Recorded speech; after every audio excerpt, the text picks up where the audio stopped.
বিসমিল্লাহির রহমানির রহিম। পবিত্র রমজান মাসের শেষ শুক্রবার জুম্মাতুল বিদা।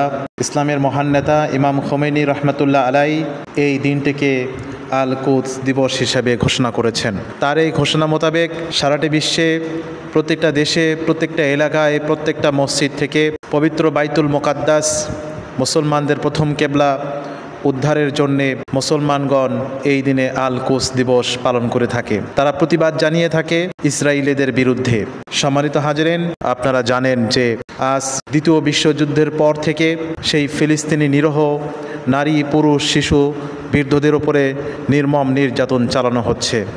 তারই ধারাবাহিকতায় বিগত এক বছরে নিরীহ ফিলিস্তিনবাসীদের উপরে নির্মম নির্যাতন শুরু হয় এবং যার পরিপ্রেক্ষিতে প্রায় 50,000 মানুষ নির্বিচারে তারা নিহত করে। তার মধ্যে মাত্র 17,000 ছিল শিশু।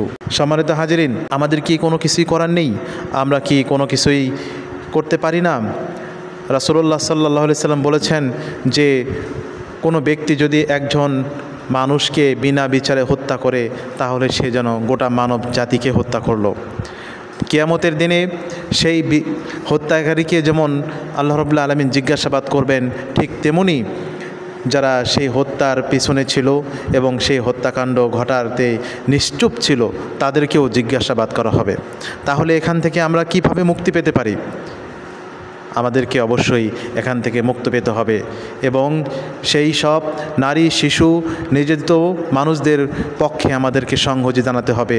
সেই সব অত্যাচারীদের বিরুদ্ধে আমাদের প্রতিবাদ করতে হবে, আমাদেরকে মৌখিক প্রতিবাদ করতে হবে। হয়তো আমরা বাংলাদেশ থেকে যেভাবে অন্যান্য রাষ্ট্র ইয়ামেন, সিরিয়া, লেবানন থেকে যেভাবে প্রতিবাদ করেছে, তারা সশরীরে হাত দিয়ে, অস্ত্র দিয়ে, মিসাইল দিয়ে প্রতিবাদ করছে, আমরা বাংলাদেশ থেকে হয়তো সেটা পারবো না। কিন্তু আমরা তো বাংলাদেশ থেকে প্রতিবাদ করতে পারি, মৌখিক প্রতিবাদ করতে পারি, আমরা মিছিল করতে পারি। আসুন আমরা সবাই সেই ইসরায়েলের বিপক্ষে আমরা প্রতিবাদ করি, আমরা একসাথে তাদের বিরুদ্ধে আমরা কথা বলি, যাতে করে তারা সেই সব মুসলমান নারী, পুরুষদের উপরে নির্যাতন করা বন্ধ করে এবং বাইতুল মুকাদ্দাসকে মুসলমানদের হাতে ছেড়ে দেয়।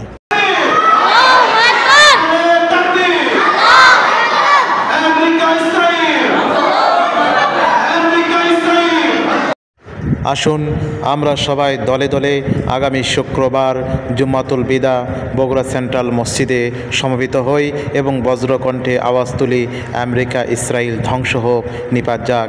এবং এটি আমাদের একটি ইমানি দায়িত্ব এবং এই ইমানি দায়িত্ব থেকে আমরা সবাই দলে দলে বগুড়া সাতমাতা সেন্ট্রাল মসজিদে সমবেত হব ইনশাআল্লাহ তাআলা।